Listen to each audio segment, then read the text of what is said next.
એક ઈમાનદાર વેપારી.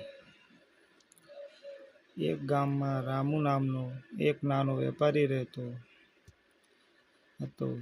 તે દરરોજ ગામથી શહેર જઈને ઘઉં અને શાકભાજી વેચતો. રામુ હંમેશા ગ્રાહકો સાથે સાચી તુલના કરતો, ક્યારેય છેતરપિંડી ન કરતો.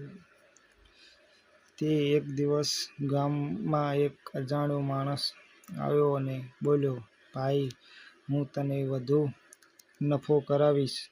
તું તોલમાં થોડું ઓછું કરી આપજે, કોઈને ખબર નહીં પડે." પણ રામુએ સ્મિત સાથે જવાબ આપ્યો, "નફો તો આજે મળે, પણ વિશ્વાસ ગુમાવું તો આખી જિંદગી નુકસાન થશે." ધીરે ધીરે રામુની ઈમાનદારીથી બધા ગ્રાહકો એને વધુ પસંદ કરવા લાગ્યા. તેનો વ્યવસાયમાં દિવસે દિવસે વૃદ્ધિ થવા લાગી. ગામના લોકો તેને ઈમાનદાર વેપારી તરીકે ઓળખવા લાગ્યા.